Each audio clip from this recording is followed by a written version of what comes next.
Hello guys, എല്ലാവർക്കും catch A ഫിഷിലേക്ക് സ്വാഗതം. ഇന്ന് നമ്മൾ ഫിഷിങ്ങിന് പോകാനായിട്ട് ഉദ്ദേശിക്കുന്നത് ഗോൾഡൻ ഐലൻഡിലേക്കാണ് കേട്ടോ. സംഭവം എന്ന് പറഞ്ഞാൽ പൊളിയായിരിക്കും. അവിടുത്തെ വൈബ് തന്നെ ഒന്ന് വേറെയാണ്. പിന്നെ നമ്മൾ നേരെ പോകുന്നത് ഷാനവാസ് വള്ളം ഇട്ടേക്കുന്ന അടുത്തേക്കാണ്. ഷാനവാസിന്റെ വള്ളം ഫൈബറൊക്കെ ചെയ്ത് റെഡി ആയിട്ട് കിടക്കുകയാണ്. അപ്പോൾ നമ്മൾ വള്ളത്തിൽ കയറിയായിരിക്കും അങ്ങോട്ട് പോകുന്നത്. നമ്മൾ ഈ വള്ളത്തിൽ യാത്ര എന്ന് പറയുന്നത് തന്നെ പൊളിയാണ് കേട്ടോ. ഈ ഗോൾഡൻ ഐലൻഡിൽ ആൾതാമസമില്ല, അതാണ് എടുത്തു പറയേണ്ട കാര്യം. അവിടെ ഉള്ളതെന്ന് പറഞ്ഞാൽ ഒരു ക്ഷേത്രം മാത്രമാണ് ഉള്ളത്. ആ ക്ഷേത്രത്തിലേക്ക് ആൾക്കാർ വരുന്നുണ്ട്, പോകുന്നുണ്ട്. അതല്ലാതെ അവിടെ ജനവാസമില്ല. ഗൈസ്, അപ്പോൾ ഈ നേരെ കാണുന്നതാണ് നമ്മളെ ഗോൾഡൻ ഐലൻഡ് അഥവാ പൊന്നും തുരുത്ത്. നല്ലൊരു വ്യൂ ആണ് കേട്ടോ ഇവിടുന്ന് കാണാനായിട്ട്. അപ്പം നമ്മളെ തുരുത്തിലോട്ട് കാലെടുത്ത് വെക്കാൻ പോവാണ്. തൊട്ടടുത്ത് എത്തിയിട്ടുണ്ട്. കണ്ടില്ലേ, കുറേ ടൂറിസ്റ്റുകളൊക്കെ അങ്ങോട്ട് ഇങ്ങോട്ട് പോകുന്നതായിട്ടൊക്കെ കാണാം. കണ്ടില്ലേ, ഈ ഏരിയ ഫുള്ള് ടൂറിസ്റ്റുകളുണ്ട്. ഗൈസ്, ഞാൻ കണ്ടിട്ടുള്ളതിൽ വെച്ച് ഏറ്റവും ചെറിയ അമ്പലക്കുളമാണ് കേട്ടോ ഇത്. മാത്രമല്ല ഇതിൽ കിടക്കുന്നതെന്ന് പറഞ്ഞാൽ കരിമീനാണ് കിടക്കുന്നത്. കണ്ടില്ലേ, അതിൻ്റെ കളറും പാറ്റേണൊക്കെ ഒന്ന് വേറെ തന്നെയാണ്. അത് ഈ വെള്ളം വ്യത്യാസം വേണ്ടാണ്. നമ്മൾ ഈ വന്ന് കയറിയിരിക്കുന്നത് തന്നെ ക്ഷേത്രത്തിൻ്റെ പിൻഭാഗത്താണ്. നേരെ നമുക്ക് ക്ഷേത്രം കാണാം. തൊട്ടപ്പുറത്തായിട്ട് തന്നെ അതിൻ്റെ ഉപപ്രതിഷ്ഠകളൊക്കെ ഉണ്ട്. നാഗരും അതുപോലുള്ള പ്രതിഷ്ഠകളും ഒക്കെയാണ്. നല്ല രസമുണ്ട് കേട്ടോ. ഇവിടെ ഒരു പ്രത്യേക ആംബിയൻസ് ആണ്. ക്ഷേത്രവും കാര്യങ്ങളും മാത്രമല്ല, ഒരു പ്രത്യേക ഫീൽ കേട്ടോ. കൂടുതൽ ആൾക്കാരൊന്നും ഇങ്ങോട്ട് വരാറില്ല. ഇനി നമുക്ക് ഇവിടെ നിന്ന് സ്ട്രെയിറ്റ് നമ്മുടെ സ്പോട്ടിലേക്ക് നടന്നു പോകണം കേട്ടോ. കുറച്ചൊന്നും നടക്കാനുണ്ട്, കുറച്ച് കാട്ടിൽ കൂടെയൊക്കെ നടന്നു പോകണം. ഇത് നമ്മുടെ അമ്പലത്തിൻ്റെ ഫ്രണ്ട് ഭാഗമാണ്. വെള്ളത്തിൽ ആൾക്കാർ വന്നിട്ട് ഇതിലെയാണ് ക്ഷേത്രത്തിലോട്ട് കയറി പോകുന്നത്.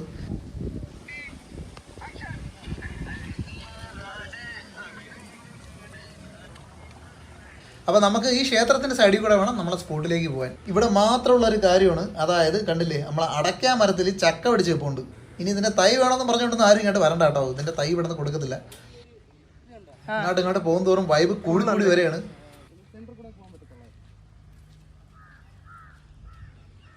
നമ്മുടെ ക്ഷേത്രം കുറച്ച് വൈകുന്നേരം ആകുമ്പോഴേ ആൾക്കാർ ഇവിടെ എത്തത്തുള്ളൂ. ക്ഷേത്രം ഇപ്പോൾ അടച്ചിട്ടേക്കാണ്. ഇതാണോ സ്പോട്ട്? പിന്നെ ഇങ്ങോട്ട് പോകുമ്പോൾ ഈ രണ്ട് പ്രതിമകൾ കാണാൻ കേട്ടോ. ഒരു സ്ത്രീ ഇവിടെ കിടക്കുന്നതും പിന്നെ ഒരു മുനി തപസ് ചെയ്യുന്ന പ്രതിമയായിരുന്നു ഇവിടെ ഇരുന്നത്. അതിൻ്റെ മുനിയുടെ തല മാത്രം ഇപ്പോൾ സ്ത്രീയുടെ അടുത്തൊന്നും ഇരിപ്പുണ്ട്. കാര്യം എന്തെന്ന് അറിഞ്ഞുകൂടാ. ഗൈസ്, ഈ കാട്ടിൽ കൂടെ നടക്കുന്ന പറഞ്ഞാൽ കട്ട ഡേഞ്ചറാണ്. പാമ്പോ കാര്യങ്ങളൊക്കെ കാണാൻ സാധ്യതയുണ്ട്. മാത്രമല്ല ഇവിടെ തെറ്റിയാണ് കേട്ടോ ഈ കാട്ടിൽ ഏറ്റവും കൂടുതലായിട്ട് കാണപ്പെടുന്നത്. പിന്നെ സീൻ എന്ന് പറഞ്ഞാൽ ഈ തെറ്റിയുടെ ഇടയ്ക്ക് ഇഷ്ടംപോലെ മുള്ളുണ്ട്. ഈ മുള്ള് പുറത്ത് കയറി പിടിക്കും. അപ്പോൾ ഇതിൻ്റെയൊക്കെ ഇടയ്ക്കൂടെ വേണം നടന്നു പോകാനായിട്ട്.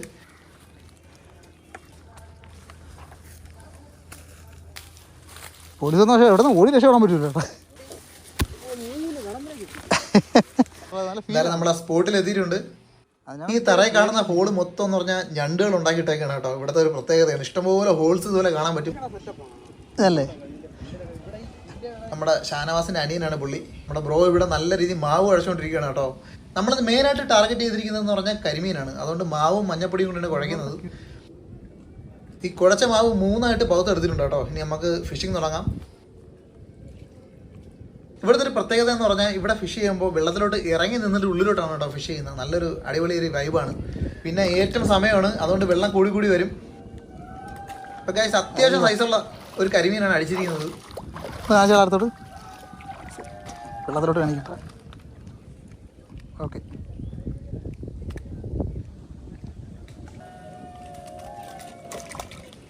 ഇവിടെ കരിമീൻ്റെ നല്ല ആക്ടിവിറ്റി ഉണ്ട് കേട്ടോ. അപ്പോൾ നല്ല രീതിയിൽ കരിമീൻ അടിക്കുന്നുണ്ട് ഈ സ്പോട്ടിൽ നിന്ന്.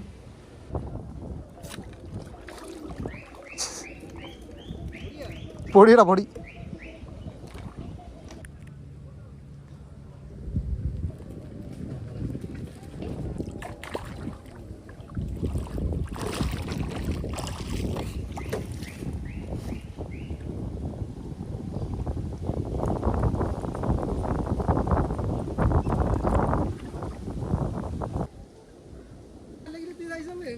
കാണിച്ചാ നീ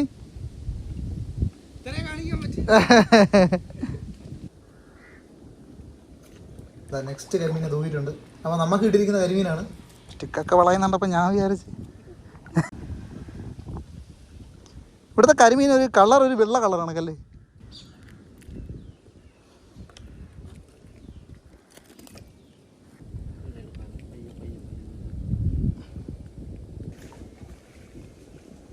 അടുത്ത മീൻ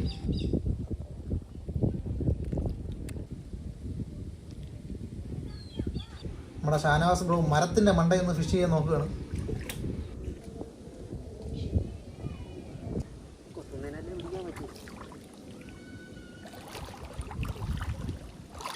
നമ്മുടെ ഷാനവാസ് ബ്രോയ്ക്ക് ഇത്രയും മീനാണ് കേട്ടോ കിട്ടിയിരിക്കുന്നത്. കരിമീൻ നല്ല രീതിയിൽ അടിക്കുന്നുണ്ട്. തുര പിടിച്ചോണ്ടിരിക്കുകയാണ് നമ്മൾ.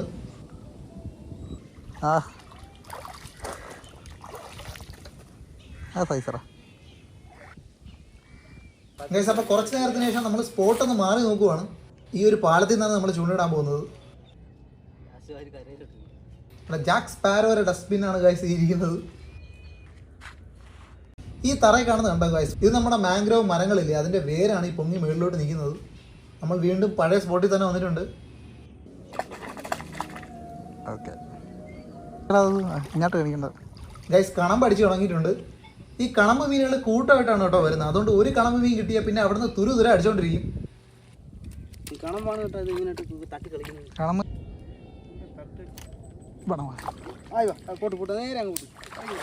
അപ്പൊ നമുക്ക് കിട്ടിയിരിക്കുന്ന കണമ്പ് മീനാണ്.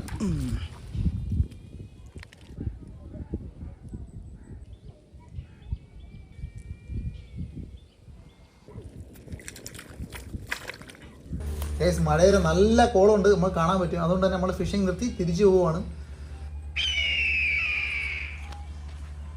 കണ്ടില്ലേ, വൈകുന്നേരമായി ക്ഷേത്രം തുറന്നിട്ടുണ്ട്. ഇവിടത്തേക്കുള്ള ആൾക്കാരൊക്കെ ഇപ്പോൾ വന്നു തുടങ്ങും. നമുക്ക് കിട്ടിയ കരിമീൻ നമ്മൾ വള്ളത്തിലോട്ട് തട്ടുവാണ്. പൊളി. ഇതൊന്നും അല്ല, നല്ല സൈസ് കരിമീനുകൾ ഇവിടെ നിന്ന് അടിക്കും. പക്ഷെ നമുക്ക് അത്രയ്ക്ക് വലിയ സൈസൊന്നും ഇവിടെ നിന്ന് കിട്ടിയിട്ടില്ല.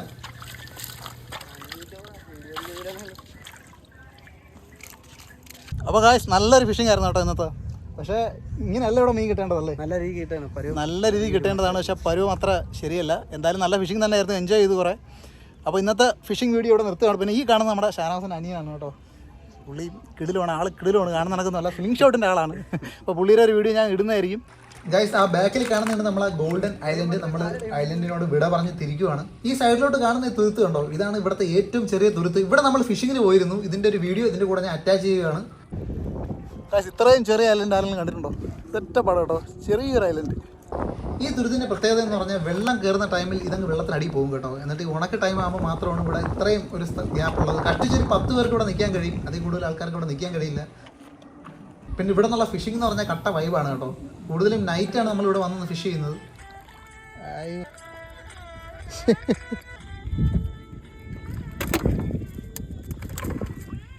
ചൂണ്ട എടുക്കുന്ന ഒരു രീതിയാണ് വേണ്ടേ, ചൂണ്ട എടുക്കും.